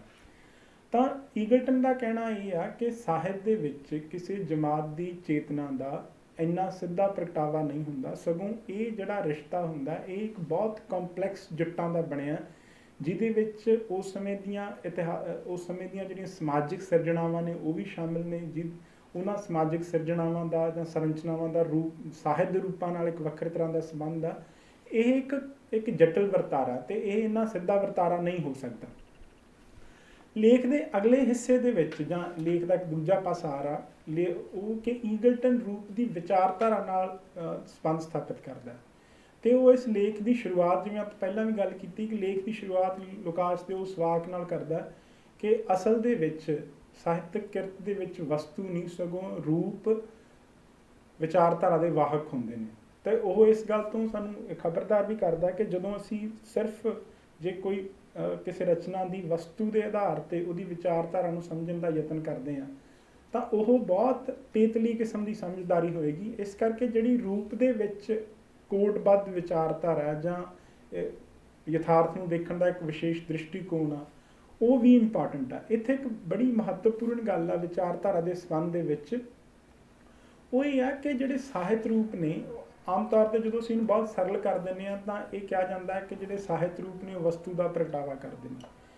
ਤਾਂ ਸਾਹਿਤ ਰੂਪ ਉਹ ਕੋਈ ਖਾਲੀ ਪਏ ਡੱਬੇ ਨਹੀਂ ਹੈਗੇ ਜਿਹਦੇ ਵਿੱਚ ਵਸਤੂ ਪਾ ਕੇ ਉਹਦੀ ਪੇਸ਼ਕਾਰੀ ਕੀਤੀ ਜਾਣੀ ਹੈ, ਸਗੋਂ ਜਿਹੜੇ ਇਹ ਸਿਧਾਂਤ ਇਹ ਮੰਨਦਾ ਕਿ ਜਿਹੜੇ ਰੂਪ ਹੁੰਦੇ ਨੇ, ਸਾਹਿਤਕ ਰੂਪ ਹੁੰਦੇ ਨੇ, ਉਹ ਯਥਾਰਥ ਨੂੰ ਸਮਝਣ ਦਾ, ਯਥਾਰਥ ਨੂੰ ਗ੍ਰਹਿਣ ਕਰਨ ਦਾ ਅਤੇ ਉਹਨੂੰ ਪ੍ਰਗਟਾਉਣ ਦਾ ਇੱਕ ਮਾਧਿਅਮ ਹੁੰਦੇ ਨੇ। ਅਤੇ ਹਰੇਕ ਸਾਹਿਤ ਰੂਪ ਦੀ ਇੱਕ ਆਪਣੀ ਵਿਚਾਰਧਾਰਾ ਉਹਦੇ ਵਿੱਚ ਸ਼ਾਮਿਲ ਹੁੰਦੀ ਹੈ। ਇਸ ਲੇਖ ਦੇ ਪਹਿਲੇ ਹਿੱਸੇ ਵਿੱਚ ਜਿਵੇਂ ਉਹ ਲੇਖਕ ਇਹ ਸਥਾਪਿਤ ਕਰਦਾ ਕਿ ਜਿਵੇਂ ਜਿਵੇਂ ਸਮਾਜ ਬਦਲਦਾ, ਸਮਾਜ ਦੀ ਵਿਚਾਰਧਾਰਾ ਬਦਲਦੀ ਆ, ਉਵੇਂ ਉਵੇਂ ਸਾਹਿਤ ਰੂਪ ਪੈਦਾ ਹੁੰਦੇ ਨੇ, ਸਾਹਿਤ ਰੂਪ ਬਦਲਦੇ ਰਹਿੰਦੇ ਨੇ। ਜਿਵੇਂ ਲਿਓਨ ਟਰੋਟਸਕੀ ਨੂੰ ਦਾ ਹਵਾਲਾ ਦਿੰਦਾ ਲੇਖਕ ਕਿ ਹਰ ਨਵਾਂ ਰੂਪ ਇੱਕ ਅਜਿਹੀ ਇਤਿਹਾਸਕ ਆਂਤਰਿਕ ਲੋੜ ਵਿੱਚੋਂ ਉਪਜਦਾ ਅਤੇ ਪ੍ਰਵਾਨ ਹੁੰਦਾ ਜਿਸ ਦੀਆਂ ਲੋੜਾਂ ਸਮਾਜ ਵਿੱਚ ਹੁੰਦੀਆਂ ਹਨ। ਇਸ ਤਰ੍ਹਾਂ ਰੂਪ ਵਿੱਚ ਆਈਆਂ ਵੱਡੀਆਂ ਤਬਦੀਲੀਆਂ ਵਿਚਾਰਧਾਰਾ ਵਿੱਚ ਆਈਆਂ ਵੱਡੀਆਂ ਤਬਦੀਲੀਆਂ ਦਾ ਨਤੀਜਾ ਹੁੰਦੀਆਂ ਹਨ। ਇਹਦਾ ਮਤਲਬ ਇਹ ਬਣਿਆ ਕਿ ਜਿਹੜੀ ਜਦੋਂ ਵਿਚਾਰਧਾਰਾ ਦੇ ਵਿੱਚ ਤਬਦੀਲੀ ਆਉਂਦੀ ਆ ਉਦੋਂ ਉਹ ਸਾਹਿਤ ਦੇ ਰੂਪ ਬਦਲ ਜਾਂਦੇ ਨੇ। ਜਿਵੇਂ ਆਪਾਂ ਪਹਿਲਾਂ ਵੀ ਗੱਲ ਕਰ ਚੁੱਕੇ ਹਾਂ ਖਾਸ ਤੌਰ 'ਤੇ ਪੰਜਾਬੀ ਸਮਾਜ ਦੇ ਹਵਾਲੇ ਨਾਲ ਕਿ ਇੱਕ ਸਾਡੇ ਕੋਲ ਦੌਰ ਆ ਮੱਧਕਾਲੀ ਸਾਹਿਤ ਦਾ, ਅਤੇ ਉਸ ਮੱਧਕਾਲੀ ਸਮੇਂ ਦੀ ਜਿਹੜੀ ਚੇਤਨਾ, ਉਸ ਸਮੇਂ ਦੀ ਜਿਹੜੀ ਵਿਚਾਰਧਾਰਾ ਉਹ ਧਰਮ ਕੇਂਦਰਿਤ ਆ, ਅਤੇ ਉਹਦੇ ਵਿੱਚ ਜਿੰਨੇ ਵੀ ਸਾਹਿਤ ਰੂਪ ਨੇ, ਚਾਹੇ ਉਹ ਸ਼ਲੋਕ ਆ, ਸ਼ਬਦ ਆ, ਡਿਉੜਾਂ, ਵਾਰਾਂ, ਕਾਫੀਆਂ, ਇਹ ਸਾਰੀਆਂ ਉਸ ਦ੍ਰਿਸ਼ਟੀਕੋਣ ਤੋਂ ਸੰਸਾਰ ਦੀ ਵਿਆਖਿਆ ਕਰਦੇ ਨੇ ਇਸ ਰੂਪ। ਪਰ ਜਦੋਂ ਅਸੀਂ ਆਧੁਨਿਕ ਸਮੇਂ ਦੇ ਵਿੱਚ ਦਾਖਲ ਹੋ ਜਾਂਦੇ ਹਾਂ ਤਾਂ ਇਸ ਸਮੇਂ ਦੀ ਜਿਹੜੀ ਵਿਚਾਰਧਾਰਾ ਉਹ ਵਿਅਕਤੀ ਕੇਂਦਰਿਤ ਆ, ਵਿਅਕਤੀਵਾਦੀ ਆ, ਆਧੁਨਿਕ ਵਿਚਾਰਧਾਰਾ, ਅਤੇ ਉਹਦੇ ਵਿੱਚ ਉਹ ਸਾਹਿਤ ਰੂਪ ਪੈਦਾ ਹੋ ਜਾਂਦੇ ਨੇ ਜਿਹੜੇ ਵਿਅਕਤੀ ਨੂੰ ਪੇਸ਼ ਕਰਦੇ ਨੇ। ਸੋ ਇਸ ਤਰੀਕੇ ਨਾਲ ਲੇਖਕ ਇਹ ਕਹਿਣ ਦੀ ਕੋਸ਼ਿਸ਼ ਕਰਦਾ ਹੈ ਕਿ ਜਿਹੜੇ ਸਾਹਿਤ ਰੂਪ ਹੁੰਦੇ ਨੇ ਉਹ ਇਤਿਹਾਸ ਦੇ ਵਿੱਚ ਪੈਦਾ ਹੁੰਦੇ ਨੇ ਅਤੇ ਉਹਨਾਂ ਦੀ ਇੱਕ ਵਿਚਾਰਧਾਰਾ ਹੁੰਦੀ ਹੈ ਖਾਸ, ਉਹ ਵਿਚਾਰਧਾਰਾ ਉਹਨਾਂ ਦੀ ਸੰਰਚਨਾ ਦੇ ਵਿੱਚ ਕੋਡਬੱਧ ਹੁੰਦੀ ਹੈ। ਇਸ ਤੋਂ ਅੱਗੇ ਇੱਕ ਇੰਪੋਰਟੈਂਟ ਜਿਹੜਾ ਇਸ਼ੂ ਆ ਉਹ ਆ ਰੂਪ ਦੇ ਰੂਪਾਂਤਰਨ ਦਾ, ਕਿ ਰੂਪ ਦੇ ਵਿੱਚ ਤਬਦੀਲੀ ਕਿਵੇਂ ਆਉਂਦੀ ਹੈ। ਈਗਲਟਨ ਦਾ ਇਹ ਮੰਨਣਾ ਹੈ ਕਿ ਜਦੋਂ ਜਿਵੇਂ ਜਿੰਨੇ ਵੀ ਰੂਪ ਨੇ ਉਹ ਖਾਸ ਉਹਨਾਂ ਦੇ ਵਿੱਚ ਵਿਚਾਰਧਾਰਾ ਨਿਹਿਤ ਹੁੰਦੀ ਹੈ, ਅਤੇ ਜਦੋਂ ਕਿਤੇ ਲੋੜ ਹੁੰਦੀ ਆ ਅਤੇ ਲੇਖਕ ਉਸ ਰੂਪ ਦੇ ਵਿੱਚ ਕੁਛ ਤਬਦੀਲੀਆਂ ਕਰਦਾ, ਕਈ ਵਾਰ ਇੱਕ ਤੋਂ ਵੱਧ ਸਾਹਿਤ ਰੂਪਾਂ ਨੂੰ ਮਿਲਾ ਲਿਆ ਜਾਂਦਾ ਅਤੇ ਉਹਦੇ ਵਿੱਚ ਤਬਦੀਲੀਆਂ ਕਰਦਾ। ਇੱਥੇ ਇੱਕ ਹੋਰ ਇੰਪੋਰਟੈਂਟ ਧਿਆਨ ਦੇਣ ਵਾਲੀ ਗੱਲ ਆ ਕਿ ਈਗਲਟਨ ਇਹ ਸਥਾਪਿਤ ਕਰਦਾ ਕਿ ਇਹ ਲੇਖਕ ਦੀ ਪ੍ਰਤਿਭਾ 'ਤੇ ਨਿਰਭਰ ਨਹੀਂ ਕਰਦਾ ਕਿ ਉਹ ਰੂਪ ਨੂੰ ਤਬਦੀਲ ਕਰ ਰਿਹਾ, ਉਹ ਰੂਪ ਨੂੰ ਉਦੋਂ ਹੀ ਤਬਦੀਲ ਕਰਦਾ ਜਦੋਂ ਇਤਿਹਾਸ ਉਹਦੀ ਮੰਗ ਕਰਦਾ। ਇਹਦਾ ਮਤਲਬ ਜਦੋਂ ਸਮਾਜ ਦੇ ਵਿੱਚ ਇਸ ਤਰ੍ਹਾਂ ਦੀਆਂ ਹਾਲਤਾਂ ਪੈਦਾ ਹੁੰਦੀਆਂ ਨੇ ਕਿ ਜਿਹੜੇ ਪਹਿਲਾਂ ਬਣੇ ਹੋਏ ਸਾਹਿਤ ਰੂਪ ਨੇ ਉਹ ਕਿਤੇ ਨਾ ਕਿਤੇ ਮਨੁੱਖੀ ਅਨੁਭਵ ਨੂੰ ਬਿਆਨ ਕਰਨ ਦੇ ਵਿੱਚ ਕਿਤੇ ਅਸਮਰਥ ਹੋ ਰਹੇ ਹੁੰਦੇ ਨੇ, ਤੇ ਇਸ ਕਰਕੇ ਉਹ ਆਪਣੇ ਆਪ ਨੂੰ ਤਬਦੀਲ ਕਰਦੇ ਨੇ, ਤੇ ਲੇਖਕ ਉਹਦਾ ਇੱਕ ਮਾਧਿਅਮ ਹੁੰਦਾ। ਇੱਥੇ ਵੀ ਆਪਾਂ ਉਹੀ ਸੰਬੰਧ ਸਮਝ ਸਕਦੇ ਹਾਂ ਕਿ ਰੂਪ ਤੇ ਵਸਤੂ ਦੇ ਵਿੱਚ ਇਤਿਹਾਸ ਤੇ ਹਿਊਮਨ ਏਜੰਸੀ ਦਾ ਜਿਹੜਾ ਸੰਬੰਧ ਦੇ ਰੈਫਰੈਂਸ ਨਾਲ ਵੀ ਇਹਨੂੰ ਆਪਾਂ ਸਮਝ ਸਕਦੇ ਹਾਂ ਕਿ ਇੱਕ ਪਾਸੇ ਇਤਿਹਾਸਕ ਸੰਰਚਨਾਵਾਂ ਨੇ, ਚਾਹੇ ਉਹ ਰੂਪਕ ਸਾਹਿਤ ਦੇ ਰੂਪ ਨੇ ਜਾਂ ਸਮਾਜਿਕ ਸੰਰਚਨਾਵਾਂ ਨੇ, ਉਹ ਉਹਨੂੰ ਕੰਟਰੋਲ ਕਰਦੇ ਨੇ। ਦੂਜੇ ਪਾਸੇ ਜਿਹੜਾ ਲੇਖਕ ਦੀ ਪ੍ਰਤਿਭਾ ਉਹ ਉਹਨਾਂ ਰੂਪਾਂ ਤੋਂ ਪਾਰ ਜਾਣ ਦਾ ਯਤਨ ਕਰਦੀ, ਤੇ ਇਹ ਇੱਕ ਡਾਇਲੈਕਟਿਕਸ ਚੱਲਦੀ ਰਹਿੰਦੀ ਹੈ। ਈਗਟਨ ਇਹ ਕਹਿ ਰਿਹਾ ਕਿ ਜਿਹੜੀ ਲੇਖਕ ਦੀ ਪ੍ਰਤਿਭਾ ਹੁੰਦੀ ਆ ਉਹ ਇਸ ਗੱਲ 'ਤੇ ਨਿਰਭਰ ਕਰਦੀ ਹੈ ਕਿ ਇਤਿਹਾਸ ਉਹਨੂੰ ਕਿਹੋ ਜਿਹੇ ਮੌਕੇ ਪ੍ਰਦਾਨ ਕਰਦਾ, ਅਤੇ ਜਦੋਂ ਇਤਿਹਾਸ ਦੇ ਵਿੱਚ ਇਸ ਗੱਲ ਦੀ ਸੰਭਾਵਨਾ ਹੁੰਦੀ ਆ ਜਾਂ ਲੋੜ ਹੁੰਦੀ ਆ ਕਿ ਸਾਹਿਤ ਰੂਪ ਦੇ ਵਿੱਚ ਤਬਦੀਲੀ ਕੀਤੀ ਜਾਣੀ ਆ, ਉਦੋਂ ਹੀ ਲੇਖਕ ਉਹਦੇ ਵਿੱਚ ਤਬਦੀਲੀ ਕਰ ਸਕਦਾ। ਇਹਦੀ ਮਿਸਾਲ ਵਜੋਂ ਆਪਾਂ ਪੰਜਾਬੀ ਸਾਹਿਤ ਵਿੱਚੋਂ ਇੱਕ ਲੈ ਸਕਦੇ ਹਾਂ ਕਿ ਪ੍ਰੋਫੈਸਰ ਪੂਰਨ ਸਿੰਘ ਨੇ ਪੰਜਾਬੀ ਦੇ ਵਿੱਚ ਛੰਦ ਮੁਕਤ ਕਵਿਤਾ ਜਾਂ ਖੁੱਲ੍ਹੀ ਕਵਿਤਾ ਸ਼ੁਰੂ ਕੀਤੀ, ਤਾਂ ਅਸੀਂ ਇਸ ਗੱਲ ਦਾ ਸਿਹਰਾ ਪ੍ਰੋਫੈਸਰ ਪੂਰਨ ਸਿੰਘ ਨੂੰ ਦਿੰਦੇ ਹਾਂ, ਅਤੇ ਉਹ ਲਾਜ਼ਮੀ ਤੌਰ 'ਤੇ ਦੇਣਾ ਵੀ ਬਣਦਾ। ਪਰ ਇਹਦੇ ਨਾਲ ਇੱਕ ਸਵਾਲ ਇਹ ਪੈਦਾ ਹੁੰਦਾ ਵੀ ਕੀ ਉਸ ਤੋਂ ਪਹਿਲਾਂ ਖੁੱਲ੍ਹੀ ਕਵਿਤਾ ਸ਼ੁਰੂ ਹੋ ਸਕਦੀ ਸੀ? ਤਾਂ ਇਹਦਾ ਜਵਾਬ ਇਹ ਆ ਕਿ ਪ੍ਰੋਫੈਸਰ ਪੂਰਨ ਸਿੰਘ ਦੇ ਸਮੇਂ ਖਾਸ ਤੌਰ 'ਤੇ ਸਮਾਜ ਦੀਆਂ ਇਸ ਤਰ੍ਹਾਂ ਦੀਆਂ ਇਤਿਹਾਸਕ ਸਥਿਤੀਆਂ ਸਨ ਜਿੱਥੇ ਸਮਾਜ ਇੱਕ ਨਵੇਂ ਤਰ੍ਹਾਂ ਦੀ ਚੇਤਨਾ, ਨਵੀਆਂ ਸਮਾਜਿਕ ਬਣਤਰਾਂ ਦੇ ਵਿੱਚ ਦਾਖਲ ਹੋ ਰਿਹਾ ਸੀ, ਜਿਹਦੇ ਵਿੱਚ ਪੁਰਾਣੇ ਕਿਸਮ ਦਾ ਵਿਧੀ ਵਿਧਾਨ ਟੁੱਟਦਾ ਪਿਆ ਸੀ ਅਤੇ ਨਵੇਂ ਤਰ੍ਹਾਂ ਦੀਆਂ ਖੁੱਲ੍ਹਾਂ ਦਾ ਰੋਮਾਂਸ ਪੈਦਾ ਹੁੰਦਾ ਪਿਆ ਸੀ। ਉਸ ਇਤਿਹਾਸਕ ਤਬਦੀਲੀ ਦੇ ਸਮੇਂ ਹੀ ਪ੍ਰੋਫੈਸਰ ਪੂਰਨ ਸਿੰਘ ਖੁੱਲ੍ਹੀ ਕਵਿਤਾ ਦਾ ਆਰੰਭ ਕਰ ਸਕਦੇ ਨੇ, ਜਾਂ ਪੰਜਾਬੀ ਦੇ ਵਿੱਚ ਨਵੀਂ ਖੁੱਲ੍ਹੀ ਕਵਿਤਾ ਲਿਖੀ ਜਾਣੀ ਸ਼ੁਰੂ ਹੁੰਦੀ ਹੈ। ਸੋ ਇਹਦਾ ਮਤਲਬ ਇਹ ਬਣਿਆ ਕਿ ਇੱਕ ਪਾਸੇ ਜਿਹੜੀ ਇਤਿਹਾਸਕ ਨੈਸੈਸਿਟੀ ਆ, ਇਤਿਹਾਸਕ ਲੋੜ ਆ ਜਿਹਦੇ ਵਿੱਚ ਰੂਪ ਦੀ ਤਬਦੀਲੀ ਹੋਣੀ ਆ, ਅਤੇ ਦੂਜੇ ਪਾਸੇ ਜਿਹੜਾ ਲੇਖਕ ਦੀ ਪ੍ਰਤਿਭਾ ਜਿਹੜਾ ਉਹ ਆਪਣੇ ਸਮੇਂ ਨੂੰ ਔਥੈਂਟਿਕਲੀ ਪ੍ਰਮਾਣਿਕ ਰੂਪ ਵਿੱਚ ਰਿਸਪੌਂਡ ਕਰ ਸਕਦਾ ਅਤੇ ਆਪਣੇ ਸਮਿਆਂ ਨੂੰ ਸਮਝ ਕੇ ਇੱਕ ਰੂਪ ਦੇ ਵਿੱਚ ਤਬਦੀਲੀ ਕਰ ਸਕਦਾ।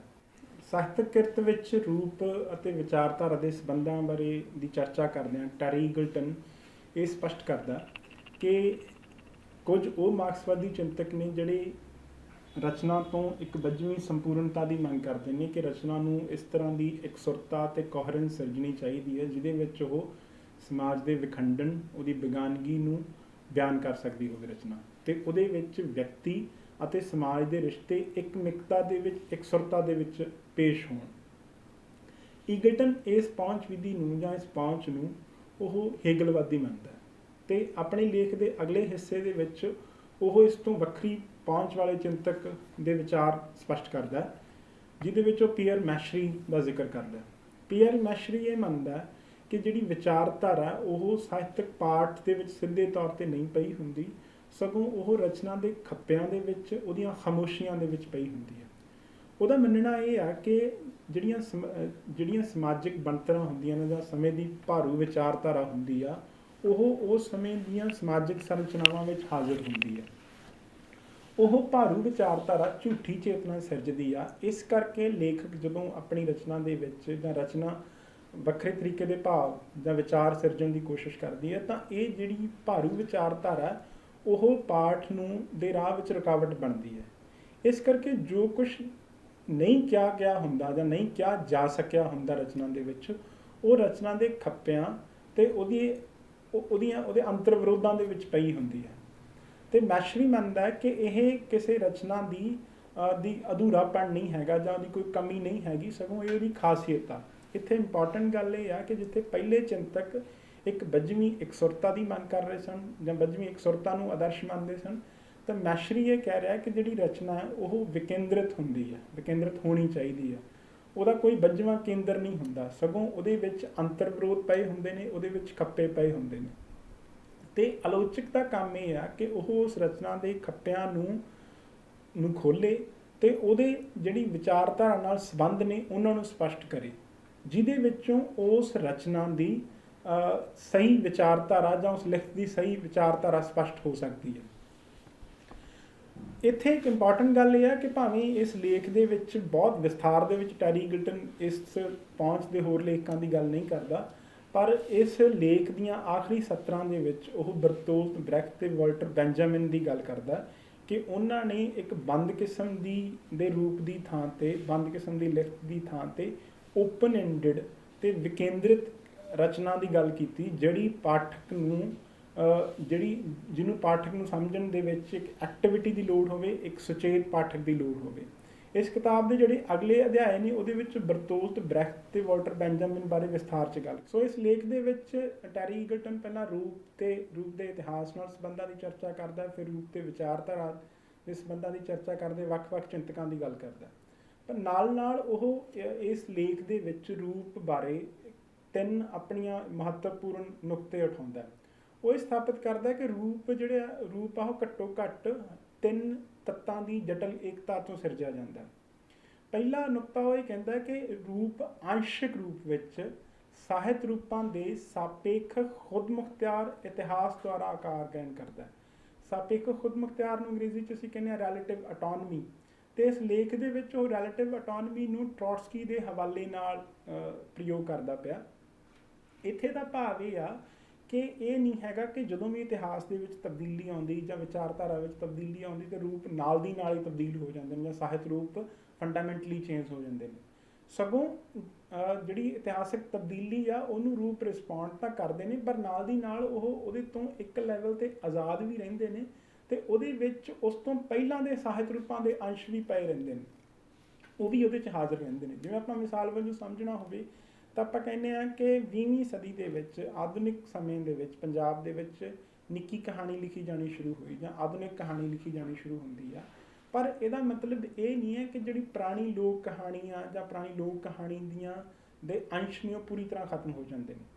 ਉਹ ਲੋਕ ਕਹਾਣੀ, ਉਹ ਪਰੰਪਰਾ ਲੋਕ ਕਥਾ ਦੇ ਅੰਸ਼ ਵੀ ਸਾਨੂੰ ਉਸ ਕਹਾਣੀ ਦੇ ਵਿੱਚ ਮਿਲ ਜਾਂਦੇ ਨੇ। ਇਹਦਾ ਮਤਲਬ ਇਹ ਹੋਇਆ ਕਿ ਜਿਹੜਾ ਇੱਕ ਰੂਪ ਆ ਉਹ ਇਤਿਹਾਸ ਤੇ ਵਿਚਾਰਧਾਰਾ ਦੇ ਸੰਬੰਧਾਂ ਨਾਲ ਇੱਕ ਲੈਵਲ ਤੱਕ ਆਜ਼ਾਦ ਵੀ ਰਹਿੰਦਾ, ਆਪਣੇ ਆਪ ਨੂੰ ਖੁਦਮੁਖਤਿਆਰ ਵੀ ਰੱਖਦਾ। ਦੂਜਾ ਨੁਕਤਾ ਉਹ ਇਹ ਸਥਾਪਿਤ ਕਰਦਾ ਕਿ ਰੂਪ ਹਮੇਸ਼ਾ ਆਪਣੇ ਸਮੇਂ ਦੀ ਭਾਰੂ ਵਿਚਾਰਧਾਰਕ ਸੰਰਚਨਾਵਾਂ ਵਿੱਚੋਂ ਗੁਜ਼ਰ ਕੇ ਆਪਣੀ ਹੋਂਦ ਅਖਤਿਆਰ ਕਰਦੇ ਨੇ। ਇਹਦਾ ਭਾਵ ਇਹ ਆ ਕਿ ਜਿਹੜਾ ਰੂਪ ਆ ਉਹ ਆਪਣੇ ਸਮੇਂ ਦੀ ਭਾਰੂ ਵਿਚਾਰਧਾਰਾ ਦਾ ਵਾਹਕ ਹੁੰਦਾ, ਉਹਦੇ ਵਿੱਚੋਂ ਹੀ ਆਪਣੇ ਆਪ ਨੂੰ ਪ੍ਰਗਟ ਕਰਦਾ। ਇਹਦੇ ਬਾਰੇ ਆਪਾਂ ਲੰਮੀ ਗੱਲ ਪਿੱਛੇ ਕਰਕੇ ਆਏ ਹਾਂ ਕਿ ਕਿਵੇਂ ਜਦੋਂ ਵਿਚਾਰਧਾਰਾ ਬਦਲਦੀ ਹੈ, ਇਤਿਹਾਸ ਬਦਲਦਾ ਤਾਂ ਨਾਵਲ ਪੈਦਾ ਹੁੰਦਾ, ਨਵੇਂ ਕਿਸਮ ਦੀਆਂ ਜੁਗਤਾਂ ਪੈਦਾ ਹੁੰਦੀਆਂ ਨੇ।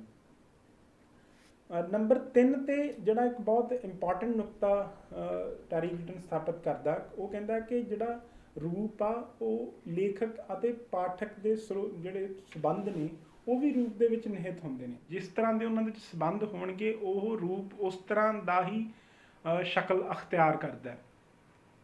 ਮਿਸਾਲ ਵਜੋਂ ਆਪਾਂ ਗੀਤ ਰੂਪਾਕਾਰ ਦੀ ਗੱਲ ਕਰਦੇ ਹਾਂ ਜਾਂ ਗੀਤ ਵਿਧਾ ਦੀ ਗੱਲ ਕਰਦੇ ਹਾਂ। ਗੀਤ ਇੱਕ ਸਾਹਿਤ ਰੂਪ ਆ, ਸਾਹਿਤ ਰੂਪਾਕਾਰ ਆ। ਉਹਦੇ ਵਿੱਚ ਜਦੋਂ ਕੋਈ ਸਾਹਿਤਕ ਗੀਤ ਲਿਖਿਆ ਜਾਂਦਾ ਤਾਂ ਉਦੋਂ ਉਹ ਗੀਤ ਲਿਖਣ ਵੇਲੇ ਜਿਹੜਾ ਲੇਖਕ ਆ ਉਹਦੇ ਸਾਹਮਣੇ ਉਹਦਾ ਉਹ ਪਾਠਕ ਆ ਜਿਹੜਾ ਸੰਵੇਦਨਸ਼ੀਲ ਆ, ਜਿਹੜਾ ਉੱਚ ਜਿਹੜੇ ਸੋਚ ਸਵਾਦ ਨੇ ਉਹਨਾਂ ਨਾਲ ਜੁੜਿਆ ਹੋਇਆ। ਤਾਂ ਸਾਹਿਤਕਾਰ ਜਦੋਂ ਇੱਕ ਸਾਹਿਤਕ ਗੀਤ ਲਿਖਦਾ ਤਾਂ ਉਹ ਉਹਨਾਂ ਸੋਚ ਸਵਾਦਾਂ ਨੂੰ ਇੱਕ ਪ੍ਰਬੁੱਧ ਪਾਠਕ ਨੂੰ ਧਿਆਨ 'ਚ ਰੱਖ ਕੇ ਲਿਖਦਾ ਤਾਂ ਉਸ ਤਰ੍ਹਾਂ ਦੀ ਰਚਨਾ ਹੁੰਦੀ ਹੈ। ਪਰ ਜਦੋਂ ਇਹੀ ਗੀਤ ਰੂਪਾਕਾਰ ਪਾਪੂਲਰ ਗੀਤ ਦੇ ਖੇਤਰ ਵਿੱਚ ਆ ਜਾਂਦਾ, ਜਦੋਂ ਪਾਪੂਲਰ ਕਿਸਮ ਦੇ ਗੀਤ ਲਿਖੇ ਜਾਂਦੇ ਨੇ ਤਾਂ ਰੂਪਾਕਾਰ ਉਹੀ ਹੈ, ਵਿਧਾ ਉਹੀ ਹੈ, ਪਰ ਇੱਥੇ ਕਿਉਂਕਿ ਜਿਹੜਾ ਲੇਖਕ ਤੇ ਪਾਠਕ ਦਾ ਸੰਬੰਧ ਆ ਉਹਦੀ ਥਾਂ ਤੇ ਗਾਇਕ ਜਾਂ ਰਚਨਾਕਾਰ ਤੇ ਸਰੋਤੇ ਦਾ ਸੰਬੰਧ ਆ।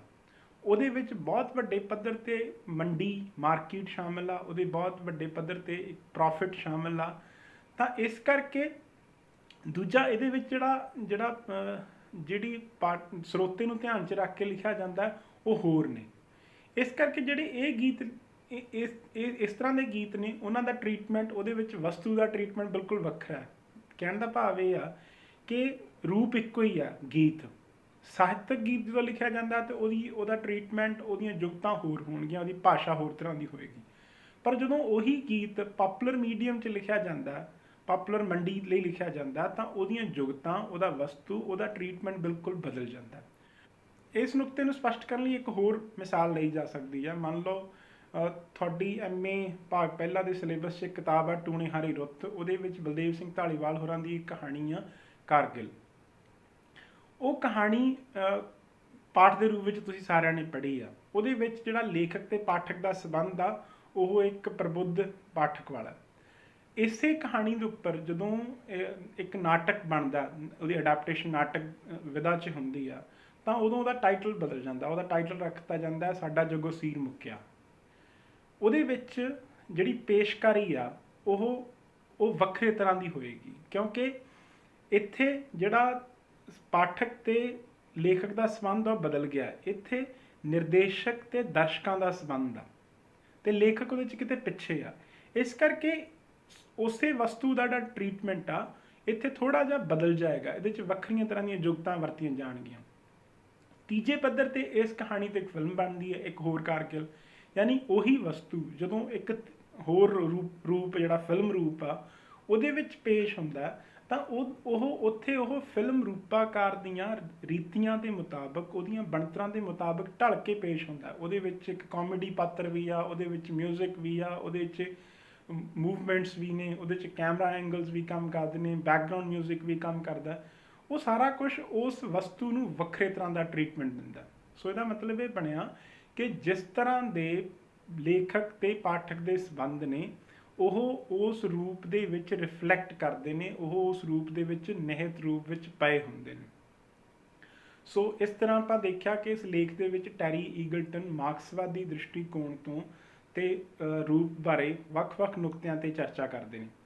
ਇਹਦੇ ਵਿੱਚ ਮੁੱਖ ਤੌਰ ਤੇ ਲੇਖ ਜੋ ਸਥਾਪਿਤ ਕਰਦਾ ਉਹ ਮਾਰਕਸਵਾਦੀ ਦ੍ਰਿਸ਼ਟੀਕੋਣ ਤੋਂ ਇਹ ਸਥਾਪਿਤ ਕੀਤਾ ਜਾਂਦਾ ਕਿ ਜਿਵੇਂ ਬੇਸ ਤੇ ਸੁਪਰਸਟਰਕਚਰ ਦਾ ਸੰਬੰਧ ਹੁੰਦਾ, ਉਵੇਂ ਸਾਹਿਤਕ ਕਿਰਤ ਵਿੱਚ ਵਸਤੂ ਤੇ ਰੂਪ ਦਾ ਸੰਬੰਧ ਹੁੰਦਾ।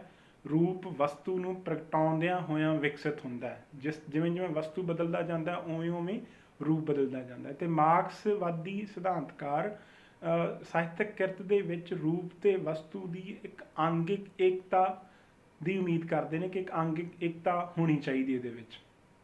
ਦੂਜਾ ਆਪਾਂ ਇਹ ਦੇਖਿਆ ਕਿ ਜਿਹੜੇ ਰੂਪ ਦੇ ਵਿੱਚ ਰੂਪਾਂਤਰਣ ਕਿਵੇਂ ਹੁੰਦਾ, ਕਿ ਜਿਹੜਾ ਰੂਪ ਦਾ ਰੂਪਾਂਤਰਣ ਉਦੋਂ ਹੁੰਦਾ ਜਦੋਂ ਸਮਾਜ ਦੇ ਵਿੱਚ ਜਾਂ ਇਤਿਹਾਸਕ ਤਬਦੀਲੀਆਂ ਆਉਂਦੀਆਂ ਨੇ ਤੇ ਰੂਪ ਦੀ ਲੋੜ ਹੁੰਦੀ ਆ। ਉਹਦੇ ਵਿੱਚ ਕੋਈ ਲੇਖਕ ਉਹਦਾ ਮਾਧਿਅਮ ਬਣਦਾ ਉਹਨੂੰ ਤਬਦੀਲ ਕਰਨ ਦੇ ਵਿੱਚ। ਤੀਜੇ ਪੱਧਰ ਤੇ ਆਪਾਂ ਇਹ ਦੇਖਿਆ ਕਿ ਜਿਹੜੀਆਂ ਰੂਪ ਦੀਆਂ ਬਣਤਰਾਂ ਨੇ ਉਹ ਕਿਸੇ ਇੱਕ ਵਿਅਕਤੀ ਦੁਆਰਾ ਜਾਂ ਥੋੜ੍ਹੇ ਸਮੇਂ 'ਚ ਪੈਦਾ ਨਹੀਂ ਹੋਈਆਂ ਹੁੰਦੀਆਂ। ਜਿਹੜੀਆਂ ਉਹ ਸੰਰਚਨਾਵਾਂ ਨੇ ਰੂਪ ਦੀਆਂ ਉਹ ਲੰਮੇ ਸਮੇਂ ਦੇ ਵਿੱਚੋਂ ਵਿਕਸਿਤ ਹੋਈਆਂ ਹੁੰਦੀਆਂ ਨੇ। ਉਹਦੇ ਵਿੱਚ ਜਿਹੜਾ ਨੁਕਤਾ ਸਪਸ਼ਟ ਇੱਥੇ ਕੀਤਾ ਗਿਆ ਉਹ ਇਹ ਆ ਕਿ ਉਹਦੇ ਵਿੱਚ ਇੱਕ ਲੋਕ ਸਮੂਹ ਦਾ ਇਤਿਹਾਸ ਨਾਲ ਐਨਕਾਊਂਟਰ ਵੀ ਦਰਜ ਹੁੰਦਾ, ਕਿ ਇੱਕ ਲੋਕ ਸਮੂਹ ਇੱਕ ਖਾਸ ਸਮੇਂ ਦੇ ਵਿੱਚ ਉਸ ਇਤਿਹਾਸ ਨੂੰ ਕਿਵੇਂ ਰਿਸਪੌਂਡ ਕਰਦਾ। ਉਹਦੀਆਂ ਰੀਤੀਆਂ ਵੀ ਉਸ ਖਾਸ ਰੂਪਾਕਾਰ ਦੇ ਵਿੱਚ ਦਰਜ ਹੁੰਦੀਆਂ ਨੇ, ਜਿਹੜੀਆਂ ਆਪਾਂ ਇਸ ਲੇਖ ਦੇ ਵਿੱਚ ਸਮਝਣ ਦਾ ਯਤਨ ਕੀਤਾ।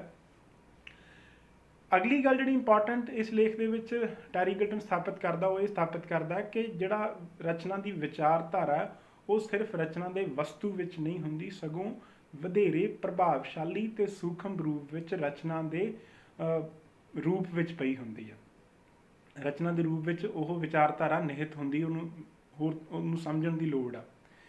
ਤੇ ਨਾਲ ਦੀ ਨਾਲ ਇੱਥੇ ਇੱਕ ਹੋਰ ਇੰਪੋਰਟੈਂਟ ਨੁਕਤਾ ਜਿਹੜਾ ਸਪਸ਼ਟ ਕਰਨ ਦੀ ਲੋੜ ਆ ਉਹ ਇਹ ਹੈ ਕਿ ਜਦੋਂ ਵੀ ਅਸੀਂ ਰੂਪ ਤੇ ਇਤਿਹਾਸ ਦੇ ਸੰਬੰਧਾਂ ਦੀ ਗੱਲ ਕਰਦੇ ਹਾਂ, ਅਸੀਂ ਇਹ ਗੱਲ ਕਰਦੇ ਹਾਂ ਕਿ ਜਾਰਜ ਲੁਕਾਸ ਦੇ ਹਵਾਲੇ ਨਾਲ ਕਿ ਜਦੋਂ ਨਾਵਲ ਪੈਦਾ ਹੁੰਦਾ ਤਾਂ ਉਹ ਕਿਵੇਂ ਆਪਣੀ ਇਤਿਹਾਸਿਕ ਸਥਿਤੀਆਂ 'ਚੋਂ ਪੈਦਾ ਹੁੰਦਾ। ਤਾਂ ਇੱਥੇ ਇਤਿਹਾਸ ਦਾ ਮਤਲਬ ਅਸੀਂ ਕਿਸੇ ਅਨੁਸ਼ਾਸਨ ਤੋਂ ਨਹੀਂ ਲੈ ਰਹੇ। ਇਤਿਹਾਸ ਦਾ ਇੱਕ ਅਰਥ ਇੱਕ ਅਨੁਸ਼ਾਸਨ ਤੋਂ ਹੈ ਜਿਹਦੇ ਵਿੱਚ ਅਸੀਂ ਅਤੀਤ ਦੀਆਂ ਘਟਨਾਵਾਂ ਦਾ ਕ੍ਰਮਵਾਰ ਰਿਕਾਰਡ ਦਰਜ ਕਰਦੇ ਹਾਂ। ਇੱਥੇ ਇਤਿਹਾਸ ਤੋਂ ਮਤਲਬ ਉਸ ਵਰਤਾਰੇ ਤੋਂ ਆ ਉਹ ਜਿਹਦੇ ਵਿੱਚ ਉਸ ਸਮੇਂ ਦੀਆਂ ਸਮਾਜ ਦੀਆਂ ਪ੍ਰਭਾਵਸ਼ਾਲੀ ਨਿਰਧਾਰਕੀ ਸ਼ਕਤੀਆਂ ਦਾ ਵਹਾਅ ਸ਼ਾਮਿਲ ਆ, ਜਿਹਨੂੰ ਅਸੀਂ ਵੇਗਵਾਨ ਸ਼ਕਤੀਆਂ ਲੁਕਾਸ ਦੇ ਹਵਾਲੇ ਨਾਲ ਸਪਸ਼ਟ ਕੀਤਾ ਗਿਆ, ਜਿਹਦੇ ਵਿੱਚ ਉਸ ਸਮੇਂ ਦੇ ਆਰਥਿਕ ਰਿਸ਼ਤੇ ਵੀ ਸ਼ਾਮਿਲ ਨੇ, ਉਸ ਸਮੇਂ ਦੀ ਜਿਹੜੀ ਆਰਥਿਕਤਾ ਉਹ ਵੀ ਸ਼ਾਮਿਲ ਹੈ। ਇਹ ਸਾਰਾ ਕੁਝ ਮਿਲ ਕੇ ਉਸ ਸਮੇਂ ਦੀ ਇਤਿਹਾਸਕਤਾ ਨੂੰ ਬਣਾ ਰਹੇ ਹੁੰਦੇ ਨੇ ਤੇ ਸਾਹਿਤ ਜਾਂ ਸਾਹਿਤ ਦੇ ਰੂਪ ਉਸ ਇਤਿਹਾਸਕਤਾ ਨੂੰ ਰਿਸਪੌਂਡ ਕਰਨ ਦਾ ਯਤਨ ਕਰ ਰਹੇ ਹੁੰਦੇ ਨੇ। ਸੋ ਇਹ ਕੁਝ ਨੁਕਤੇ ਨੇ ਜਿਨ੍ਹਾਂ ਨੂੰ ਇਸ ਲੈਕਚਰ ਰਾਹੀਂ ਸਪਸ਼ਟ ਕਰਨ ਦਾ ਯਤਨ ਕੀਤਾ। ਤੁਹਾਡੇ ਸਾਰਿਆਂ ਦਾ ਬਹੁਤ ਬਹੁਤ ਧੰਨਵਾਦ।